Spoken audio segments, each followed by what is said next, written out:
오늘 귀한 시간 말씀 가운데 하나님의 크신 은혜가 임하시기를 예수님의 이름으로 간절히 축원을 드립니다.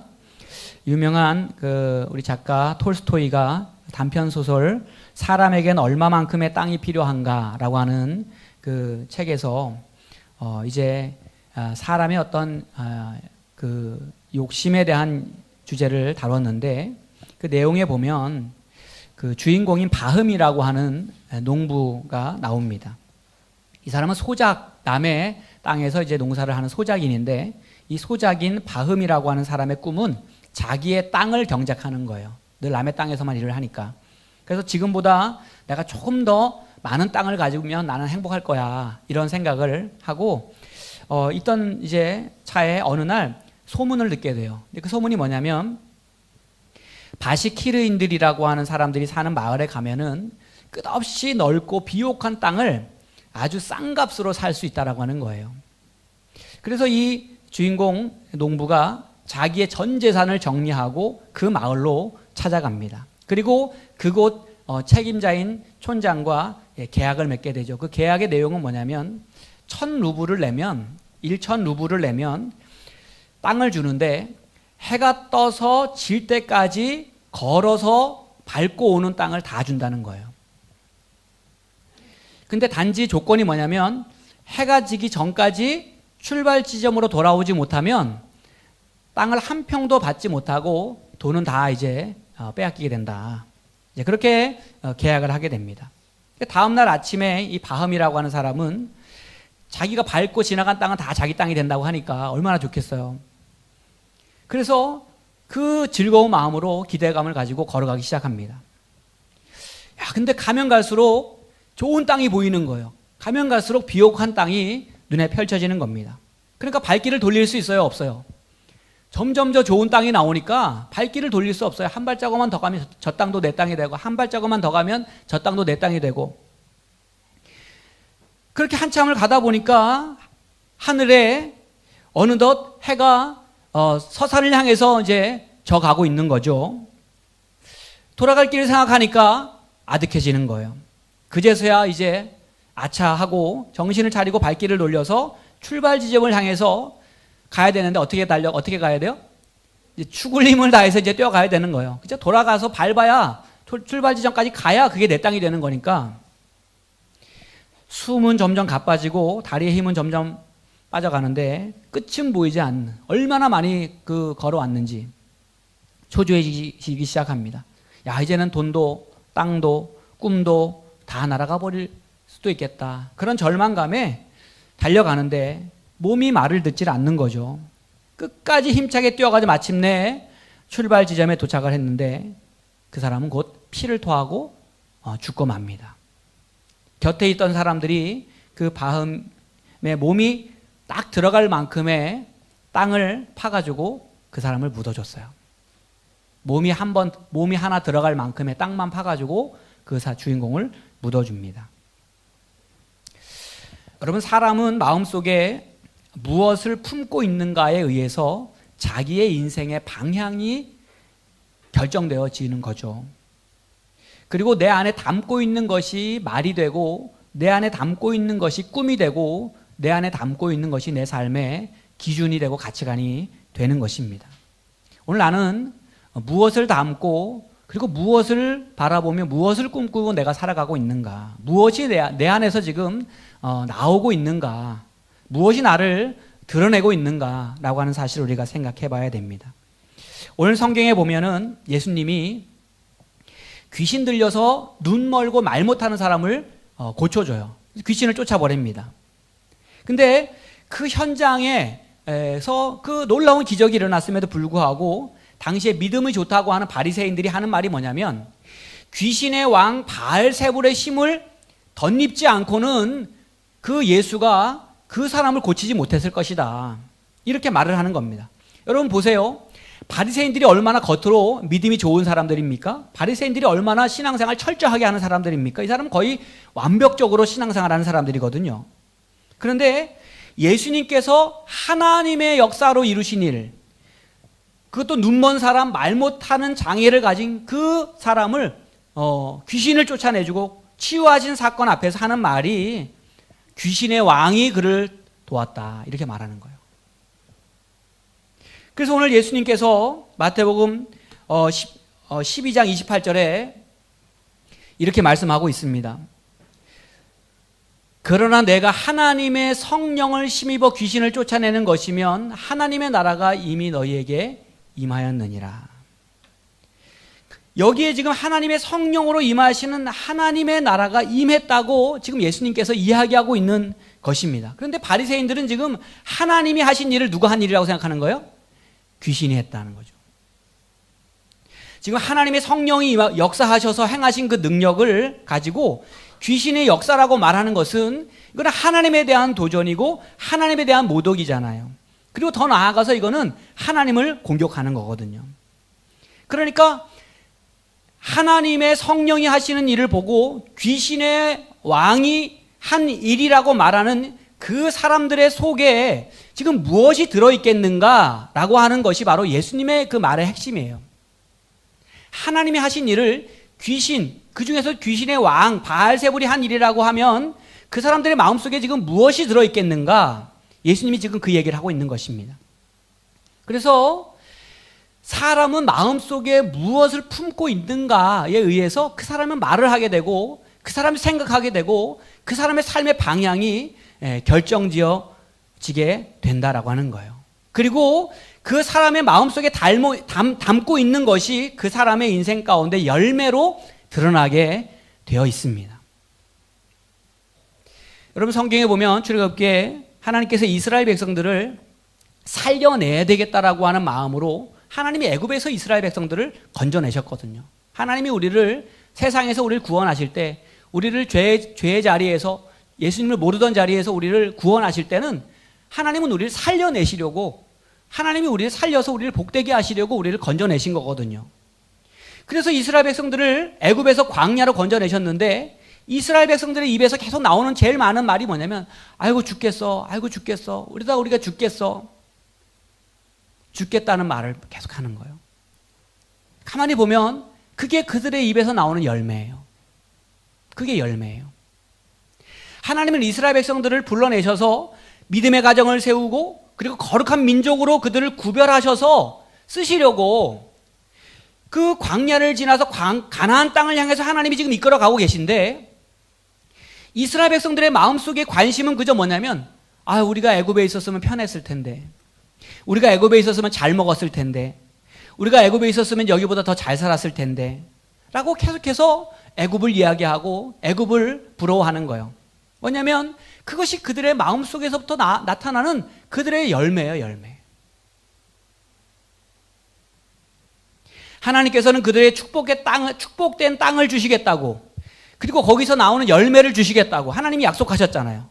정탐꾼들을 보내가지고 가나안 땅을 이제 돌아보게 하시는데 그 사람들이 하는 말이 뭐냐면 우리는 갈 수 없다고 하잖아요. 그리고 어디로 돌아가자 그래요? 우리 애굽으로 돌아가자.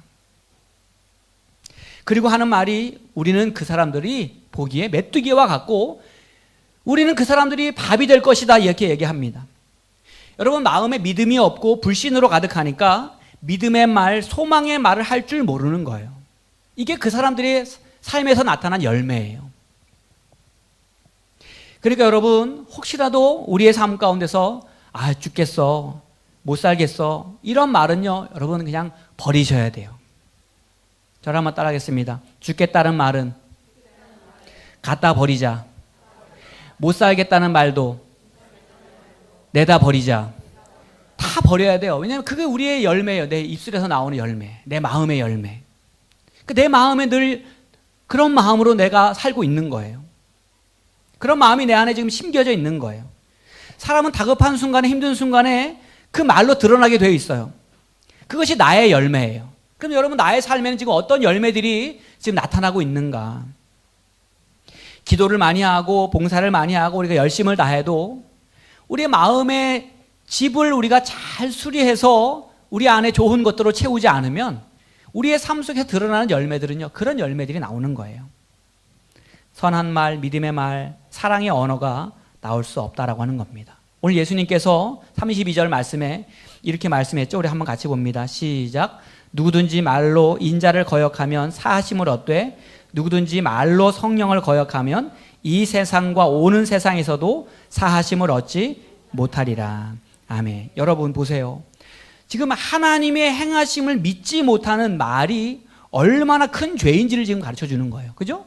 누구든지 말로 인자를 거역하면 사하심을 얻지만 누구든지 말로 성령을 거역하면 하나님이 행하시는 일, 지금 바알세불이 아니라 하나님의 성령이 행하신 그 일을 거역하면, 말로 그것들 거역하면 사하심을 얻지 못하리라. 여러분, 예수님을 통해서 일하고 계신 현장에서, 성령을 통해서 역사하시고 계신 현장에서 여러분, 우리의 언어가 믿음의 말이 되어야 됩니다. 우리의 말이 정말 하나님이 기뻐 받으시는 생명의 언어가 되어야 된다라고 하는 거예요. 그러니까 예수님께서 바라보실 때 그들의 마음을 보니까 이런 마음인 거예요. 독사의 자식들아, 너희는 악하니 어떻게 선한 말을 할 수 있느냐? 너희가 악한데 어떻게 선한 말을 할 수 있느냐? 이는 마음에 가득한 것을 입으로 말함이라. 독사의 자식이라는 말은 사단의 종이라는 말이에요. 지금 너희들 마음 가운데 악한 영이 역사하고 있다는 말이에요. 너희 마음에 지금 가득한 사단이 너희들의 마음 속에서 있는 그 생각들을 말로 지금 벌탄하고 있다라고 하는 것이죠. 지난 2월 2일 날 그 큐티에 나오는 그 이야기에 보니까 한 교수의 이야기가 나와요. 이 교수님이 마음에 하나님이 아닌 술로 가득했던 한 교수님이에요. 어려서 아버지가 양조장을 하셔가지고 술을 2살 때부터 먹었대요. 술 2살 때부터 먹어보신 분 안 계시죠?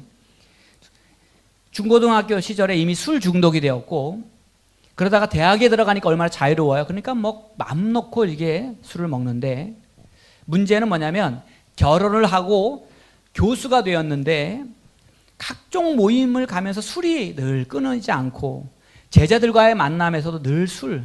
근데 술 때문에 늘 부부싸움이 늘 일어나 끝이지 않는 거예요.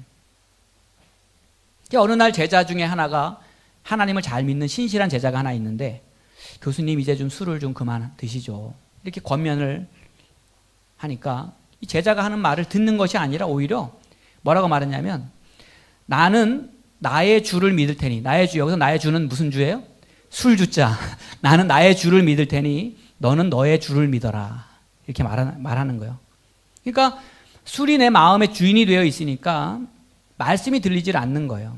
그러다가 이제 교환 교수로 미국에 가게 됐는데, 이제 다음 날이 주일이라 가지고 가방을 이렇게 두시다 보니까 성경책이 하나 나오는데, 그 성경책이 그 술 끊으라고 얘기하던 그 제자가 사주던 성경책인데 뜯지도 않고 거기에 그냥 들어있더래요. 근데 그 성경책을 가지고 미국에서 이제 첫 번째 주일을 예배를 드리는데, 그날 설교 제목이 이거래요. 술 취하지 말라. 미국에 가 첫 번째 설교를 듣는데 그 제목이. 그러니까 여러분, 그럴 때 지혜로운 사람은 어떻게 생각해요? 아, 지금 하나님이 나에게 지금 사인을 주시는구나, 이렇게 생각하는 거죠. 그래서 이 교수님도 충격을 받고 회개하고 열심히 주일 예배 참여하면서 1년 뒤에 세례까지 받았대요. 그런데 문제는 뭐냐면, 한국에 돌아왔는데, 한국에 돌아오니까 누가 기다리고 있어요? 예전에 같이 어울리고 다녔던 그 친구들, 술 친구들이 같이 기다리고 있는 겁니다.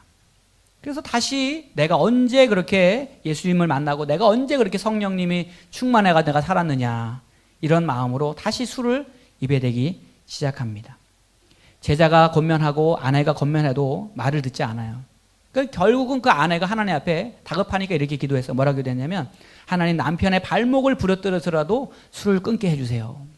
남편의 발목을 끊어뜨려서라도 술을 끊게 해주세요 하고 기도하는 거예요. 근데 신기하게도 그 교수님의 발목에 통풍이라는 병이 왔어요. 통풍. 저는 통풍 안 알아봤는데 그게 굉장히 아픈 병이라 그러더라고요. 발목에, 그것도 뭐를 위해서 뭐 놓고 기도했다고요?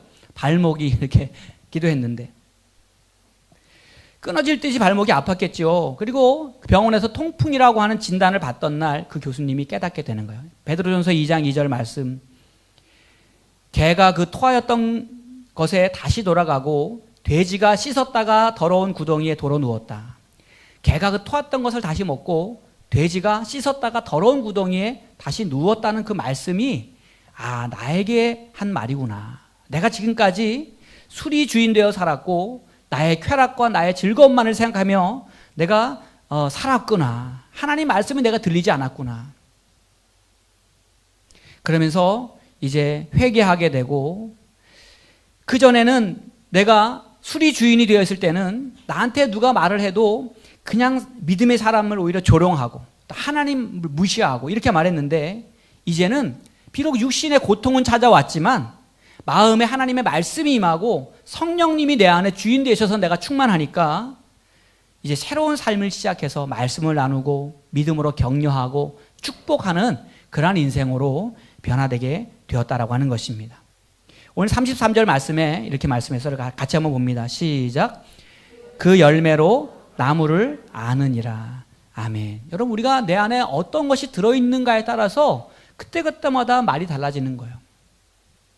내 안에 무엇이 들어있는가에 따라서 내가 생각하는 것이 달라지는 거예요. 그렇기 때문에 오늘 예수님께서 35절에 말씀하시기를 이렇게 말씀하셨어요. 35절도 한번 같이 봅니다. 시작. 선한 사람은 그 쌓은 선에서 선한 것을 내고 악한 사람은 그 쌓은 악에서 악한 것을 내느니라. 아멘. 그러니까 여러분, 계속해서 내 안에 좋은 것을 채워야 되는 거예요. 계속해서 내 안에 좋은 것을 채워야 되는 거예요. 안 좋은 거, 나쁜 것이 내 안에 들어오려고 할 때는 그것을 우리가 막을 수 있어야 되고 통제할 수 있어야 돼요. 컨트롤할 수 있어야 돼요. 말씀으로 나를 채워야 됩니다. 예배하고 말씀을 묵상하고 우리가 큐티하면서 주님의 뜻으로 나를 채워야 돼요. 성령 안에서 우리가 기도하면서 우리가 하나님께서 우리 안에 주시는 능력과 은혜와 은사로 우리를 채워야 돼요.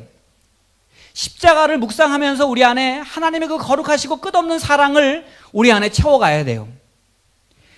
우리가 믿음으로 기도하면서 하나님 앞에, 하나님, 내가 어떤 상황 가운데서도 두려움을 이겨낼 수 있는 믿음이 내 안에 있게 하옵소서.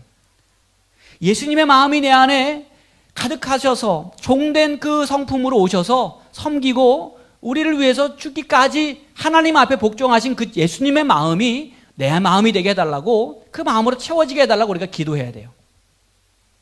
왜냐하면 말의 열매로 우리는 뭐를 받아요? 말의 열매로 심판을 받기 때문에. 오늘 굉장히 중요한 말씀이 오늘 성경에 기록되어 있습니다. 오늘 성경은 마음에 담겨있는 말을 하는 그 말로 마지막 때에 하나님께서 그 사람을 심판하신다고 말씀하고 계셔요. 오늘 36절부터 37절까지 말씀에 이렇게 기록합니다. 같이 봅니다. 시작. 내가 너희에게 이르노니 사람이 무슨 무익한 말을 하든지 심판 날에 이에 대하여 신문을 받으리니 내 말로 의롭다함을 받고 내 말로 정죄함을 받으리라. 아멘. 내 말로 의롭다함을 받고 내 말로 정죄함을 받으리라. 우리 말이요, 얼마나 중요한지 몰라요. 사실 말이 무서운 거예요. 근데 여러분, 내 안에 예수님으로 가득하면 예수님을 닮은 언어가 열매로 나타나는 겁니다. 내 안에 성령으로 가득하면, 내 안에 믿음으로 가득하면 그 축복의 언어, 그리고 성령의 열매들이 가득한 언어가 내 안에서 나타나는 거예요. 여러분, 신앙생활 하면 할수록, 말씀을 가까이 하면 할수록 오늘 우리 안에 예수님이 더 채워지시는 그러한 복 있는 삶이 되시기를 바랍니다. 왜냐하면 예수님이 우리 가운데 충만히 거하셔야 종으로 오신 예수님, 온유함으로 겸손함으로 오신 예수님이 우리 안에서 드러나시기 때문에 그래요. 헬린 아우엔이라고 하는 분은 친밀함이라고 하는 책에서 사랑의 3대 특성을 얘기했어요. 이거는 뭐 예수님의 성품이죠. 3가지를 얘기했는데, 첫 번째는 진실함, 두 번째는 부드러움, 세 번째는 무장해제예요. 진실함, 부드러움, 무장해제. 이게 다 예수님 만난 사람들, 예수님으로 충만한 사람들에게 나타나는 말의 열매입니다. 예수님과 함께하는 사람은 진실해요. 왜냐하면 예수님은 거짓이 없으시니까. 여러분, 사랑이 없는 부부의 특징이 뭐죠? 속이는 거예요. 서로 거짓말하고 속이고 바람피고 서로 몰래 나쁜 짓 하고 다니면서도 속이는 거예요. 감추는 거예요. 사랑이 없는 부부의 특징이잖아요. 진실하지 못해요. 사랑은요, 부드러운 거예요. 예수님과 함께하면 우리는요, 부드러운 사람 되는 겁니다. 여러분, 사랑하는데 날카롭게 막 말하나요? 그렇지 않아요. 사랑하는데 상처를 주지 않아요. 공격적으로 말하지 않아요. 말의 온도가 따뜻해지는 거예요.